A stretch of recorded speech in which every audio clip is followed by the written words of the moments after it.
नमस्कार साथियों, स्वागत है आपका मेरे चैनल सीए ज्ञान वाला। मैं सीए राजकुमार सिंह हाजिर हूँ एक नए वीडियो के साथ। वीडियो का टॉपिक है analysis of IPO of doctor Agarwal health care limited. जैसा कि पहले के वीडियो में भी हमने आईपीओ का एनालिसिस किया है, इस वीडियो में भी हम एक doctor Agarwal health care limited के आईपीओ का एनालिसिस करेंगे। अब आते हैं कंपनी के ऊपर, वीडियो के टॉपिक के ऊपर। अबाउट द कंपनी, पहला क्वेश्चन। तो कंपनी बनी थी 2010 में। करती क्या है कंपनी का? इन्वॉल्व है आई के ट्रीटमेंट सर्विसेज में। खास करके इनका जो मेन सर्विस देते हैं वो आंखों से रिलेटेड बीमारियों के की सर्जरी, नॉन ऑप्टिकल सर्जरी, और इसके अलावा इसके साथ साथ ये कॉन्टैक्ट लेंसेज भी सेल करते हैं और इससे रिलेटेड एसेसरीज सेल करते हैं। अब अगर देखा जाए तो कंपनी अभी तक उनकी स्ट्रेंथ क्या है, सर्विस देते हैं तो किस तरीके से देते हैं, कितने पेशेंट को ट्रीट कर रखा है। अभी तक जो इनके मेन डॉक्टर्स जो इनके पैनल पे इनरोल हैं वो हैं 737 डॉक्टर्स, जो इन्होंने रेड हेरिंग प्रॉस्पेक्टस फाइल किया उसके हिसाब से जो डाटा आ रहा है। और इन्होंने अब तक जो सर्व किया है इस कंपनी ने, doctor Agarwal health care limited ने, वो सर्व किया है टोटल 2.13 मिलियन पेशेंट को। और जो सर्जरी परफॉर्म की है वो 2,20,523। और लास्ट फाइनेंशियल इस फाइनेंशियल ईयर में 2024-25 के फाइनेंशियल में 30 सितंबर तक जो इन्होंने टोटल पेशेंट को ट्रीट किया है वो है, सर्व किया है, 1.15 मिलियन पेशेंट को सर्व किया है। और जो सर्जरी कंडक्ट की है वो 1,40,787 सर्जरी कंडक्ट करी है। मतलब मेजर जो सर्विसेज इन्होंने दी है लास्ट 6 महीने में दी है, 1 अप्रैल 2024 से 30 सितंबर 2024 तक।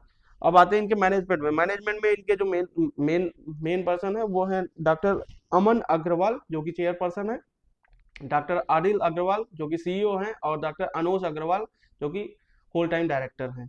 अब इस कंपनी की एक सब्सिडरी ऑलरेडी मार्केट में लिस्टेड है, उसका चार्ट और ग्रोथ मैं यहाँ पे अटैच कर दे रहा हूँ, आप देख सकते हैं। और इस कंपनी में जो इस डॉक्टर अग्रवाल हेल्थ केयर की जो शेयर होल्डिंग है वो 71.90% की है। और जो ग्रोथ रेट है पिछले 5 सालों में, एक लॉन्ग टर्म 5 साल का पीरियड जो है उसमें 1,608.21% का ग्रोथ दिखाया हुआ है इनकी सब्सिडरी ने। उसका नाम क्या है? Doctor Agarwal eye hospital limited. अब ये तो होगी इनकी सब्सिडरी, काफी अच्छा रिटर्न दिया हुआ है। अब आते हैं इनके आईपीओ की डिटेल पर। आईपीओ इनका जो ओपन हो रहा है वो 29 जनवरी को ओपन हो रहा है और क्लोज होगा 31 जनवरी 2025 को। जो शेयर्स ये आईपीओ में लेके आ रहे हैं उनके फेस वैल्यू है पर शेयर ₹1। और प्राइस बैंड जो इन्होंने रखा, मिनिमम 383 और मैक्सिमम ₹402 पर शेयर। और लॉट साइज मिनिमम जो भी अप्लाई करेगा मिनिमम 35 शेयर एक लॉट में उसे लेने पड़ेंगे। और जो अमाउंट इन्वॉल्व होगा वो ₹14,070 का है। टोटल जो आईपीओ का इशू साइज है 3,027.26 करोड़ का। और जो इसमें फ्रेश इशू है इस आईपीओ में वो 300 करोड़ का है। और ऑफर फॉर सेल, मतलब जो इनके प्रमोटर है अपने शेयर्स जो आईपीओ के थ्रू मार्केट में सेल कर रहे हैं, वो उसकी वैल्यू जो है 2,727.26 करोड़। और इनका लिस्टिंग जो है दोनों एक्सचेंजेस पे हो रही है, बीएससी और एनएससी। अब देखें तो हमें अलॉटमेंट, अगर हमने अप्लाई किया और हमें शेयर मिला या नहीं मिला, उसकी हमें जो जो हमें पता लग जाएगा वो 3 फरवरी को पता लग जाएगा। और अगर नहीं मिला तो हमारा जो रिफंड है वो इनिशिएट हो जाएगा 4 फरवरी को। और जो अगर जिनको शेयर्स मिलेगा आईपीओ के थ्रू, उनके डीमैट में जो शेयर क्रेडिट हो जाएगा वो 4 फरवरी 2025 तक हो जाएगा। और इस शेयर की लिस्टिंग है जो वो है 5 फरवरी 2025 तक। और अगर आप आईपीओ में अप्लाई करते हैं तो यूपीआई के थ्रू जो कंफर्मेशन देनी वो आप 31 जनवरी 2025 शाम 5 बजे तक दे देनी है। अब आते हैं कि कंपनी में जैसे इन्होंने जो आईपीओ दिया हुआ है उसमें रिजर्वेशन किस कैटेगरी का कितना कितना है। तो क्यूआईवीज का जो मिनिमम मैक्सिमम रिजर्वेशन है वो 50% का है। और रिटेल शेयर होल्डर का उनका जो अप्लीकेंट्स है, रिटेल शेयर्स अप्लीकेंट जो है उनका कम से कम 35% का, और एचएनआई का 15% कम से कम। अब अगर देखा जाए तो मैक्सिमम कितना अप्लाई कर सकते हैं रिटेलर्स और एचएनआई ग्रुप के। रिटेलर्स मिनिमम जो अप्लाई कर सकते हैं वो 1 लॉट, मैक्सिमम 14 लॉट। मिनिमम जो उनको शेयर्स मिलेंगे वो 35, और मैक्सिमम रिटेल सेक्टर के रिटेल इन्वेस्टर को वो मैक्सिमम जो मिलेंगे उनको 490, और अमाउंट जो मिनिमम चाहिए वो 14,070, और मैक्सिमम 1,96,980। और एचएनआई में मिनिमम 15 लॉट, और शेयर्स जो मिलेंगे 525, अमाउंट चाहिए 2,11,050 का। और एचएनआई मैक्सिमम जो 71 लॉट, और जो इनको शेयर मिलेंगे 2,485, अमाउंट चाहिए 9,98,970 का। और एचएनआई में ही जो बिग कैटेगरी में आते हैं, मतलब 10 लाख से ऊपर जो आईपीओ में लगाते हैं उनको बिग एचएनआई बोलते हैं। उसमें उनको 72 लॉट या उससे ज्यादा, अगर 72 लॉट अप्लाई करते हैं तो वो बिग कैटेगरी में आ जाते हैं, और उनको जो शेयर्स मिलेंगे 72 लॉट के थ्रू वो 2,520, अमाउंट 10,13,040। अब आते हैं कि कंपनी का फाइनेंशियल्स पीछे क्या रिकॉर्ड रहा है फाइनेंशियल्स के, उसके बेसिस पे अगर देखें तो असेट का पिछले 31 मार्च 2022, 23, 24 और 30 सितंबर 2024 का देखेंगे तो असेट इनकी हर साल दर साल बढ़ रही है। टोटल असेट, उस टोटल असेट में मींस इसमें लाइबिलिटी भी इन्वॉल्व है, और उसकी टोटल उस लाइबिलिटी और प्रॉफिट बाकी इन कंपनी ने जो कमाया उसके अगेंस्ट में जो असेट क्रिएट किया है कंपनी, उसकी वैल्यू अगर देखें 31 मार्च 2022 के डेट पे, इसका समरी भी मैं यहाँ पे अटैच कर दे रहा हूँ, आप देख सकते हैं वीडियो पॉज करके, इसमें देख लीजिए। 10,000 1,026.13 करोड़, जो भी अमाउंट मैं बोल रहा हूँ वो करोड़ में है। तो 31 मार्च 2022 की डेट पे इनके पास जो टोटल असेट थी 1,026.13 करोड़ की, और 31 मार्च 2023 की डेट पे 1,825.17, और 31 मार्च 2024 की डेट पे 2,752.82 करोड़, और 30 सितंबर 2024 की डेट पे 3,393.41 करोड़। ये तो हो गई टोटल असेट। अब आते हैं इनके रेवेन्यू, अगर रेवेन्यू वाला पोर्शन देखा जाए तो टोटल जो रेवेन्यू इनका 31 मार्च 2022 के फाइनेंशियल ईयर पे था वो उस साल के लिए 713.78 करोड़, फिर 31 मार्च 2023 1,031.49 करोड़, 31 मार्च 2024 1,376.45, और 30 सितंबर 2024 इस फाइनेंशियल ईयर का हाफ मंथ 6 महीने में, हाफ फाइनेंशियल ईयर में 837.94 करोड़। अब प्रॉफिट आफ्टर टैक्स, पैट बोलते हैं शॉर्ट में, इसका मतलब वो पोर्शन प्रॉफिट का जो शेयर होल्डर अपने घर ले जा सकते हैं, मतलब टैक्स देने के बाद जो प्रॉफिट बचा वो शेयर होल्डर मीन्स कंपनी के मालिकों का होता है। वो अमाउंट है इन करोड़। 31 मार्च 2022 की डेट पे 43.16 करोड़, 31 मार्च 2023 की डेट पे 103.23 करोड़, 31 मार्च 2024 के फाइनेंशियल ईयर पे 95.05 करोड़। इस साल में थोड़ा घट गया है, रेवेन्यू तो इनका बढ़ा है 300 करोड़ से, अप्रोक्सीमेटली 300 करोड़ से 300 करोड़ से, लेकिन प्रॉफिट इनका 8 करोड़ से घट गया है, नेट प्रॉफिट आफ्टर टैक्स।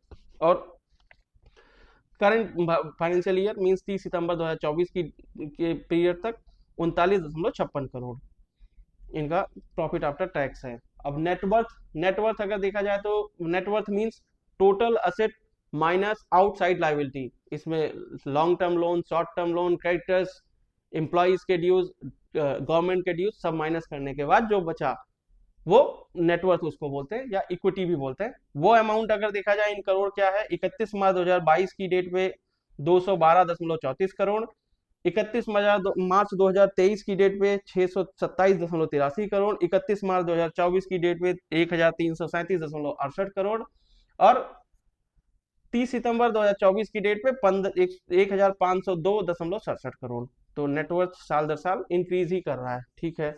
अब उसके बाद आते हैं इनकी टोटल बोरोइंग्स अगर देखें तो total borrowings means loan company के ऊपर क्या है, शॉर्ट टर्म या लॉन्ग टर्म, वो है 31 मार्च 2022 की डेट पे 290.18 करोड़, 31 मार्च 2023 की डेट पे 356.18 करोड़, और 31 मार्च 2024 की डेट पे 387.79 करोड़, और 30 सितंबर 2024 मींस करंट फाइनेंशियल ईयर में अप टू 6 मंथ पे की एंडिंग की डेट पे 30 सितंबर 2024 की डेट पे 373.68 करोड़ का है। मींस लोन 30 सितंबर की डेट पे तो कम हो गया है, जो कि अच्छी बात है। अब आते हैं कि की परफॉर्मेंस इंडिकेटर जो कंपनी के हैं 31 मार्च 2024 की डेट पे। अब उसमें सबसे पहले देखें रिटर्न ऑन इक्विटी 9.33%, ठीक है। Return on capital employed 14.61%, return on net worth 6 ratio जो है रिटर्न ऑन नेटवर्थ का रेशियो जो है 6.21, पैट मार्जिन जो है इनका 6.90, और प्राइस टू बुक वैल्यू जो है वो है 7.96। अब आते हैं इनका आईपीओ लाने का मेन पर्पस क्या है। आईपीओ दो पार्ट में आ रहा है, फ्रेश इशू और offer for cell. Offer for cell वो सारा जाएगा एग्जिस्टिंग शेयर होल्डर्स को, मींस प्रमोटर्स को, और जो फ्रेश इशू आ रहा है मेन उसका पर्पस क्या है, तो उसका पहला पर्पस है रीपेमेंट ऑफ पार्ट और फुल लोन या बोरोइंग्स ऑफ द कंपनी। उसमें कितना अमाउंट जाएगा, 195 करोड़ का, ठीक है, एग्जिस्टिंग लोन पे हो जाएगा। उसके बाद जनरल, दूसरा जो पर्पज है general corporate purpose and unidentified, अभी डिफाइन नहीं है कि क्या कहाँ एक्विजिशन करेंगे, क्या करेंगे। इनऑर्गेनिक एक्विजिशंस मतलब बिजनेस के ग्रोथ में जो लगाएंगे वो 105 करोड़ है, ठीक है। आगे अब आते हैं लिटिगेशंस, कंपनी के ऊपर, कंपनी के द्वारा और कंपनी के अगेंस्ट कितने फाइल्स हैं। तो कंपनी के द्वारा जो दूसरे के ऊपर फाइल है, क्रिमिनल एक है, सिविल एक है। उसमें जो अमाउंट इन्वॉल्व है 10.30 करोड़ का, ठीक है, 10 करोड़ 30 लाख। कंपनी के ऊपर जो फाइल है, कंपनी के अगेंस्ट में जो फाइल है, वो टैक्स लिटिगेशन मामले हैं, 11 हैं, नंबर उनके 11 है, और अमाउंट जो इन्वॉल्व है 36 लाख का है, ठीक है। डायरेक्टर्स के द्वारा जो दूसरे पे फाइल है, एक भी नहीं फाइल हुए हैं। डायरेक्टर के अगेंस्ट में जो दूसरों के द्वारा डायरेक्टर्स के ऊपर फाइल है, सिविल मामला है, उसमें अमाउंट जो इन्वॉल्व है 8.09 करोड़ का है, मतलब 8 करोड़ 9 लाख का। और प्रमोटर्स के द्वारा कोई मामला नहीं फाइल हुआ है दूसरे के ऊपर, दूसरों के द्वारा प्रमोटर्स पर टैक्स के मामले हैं, उसमें जो अमाउंट इन्वॉल्व है 2 करोड़ 83 लाख का।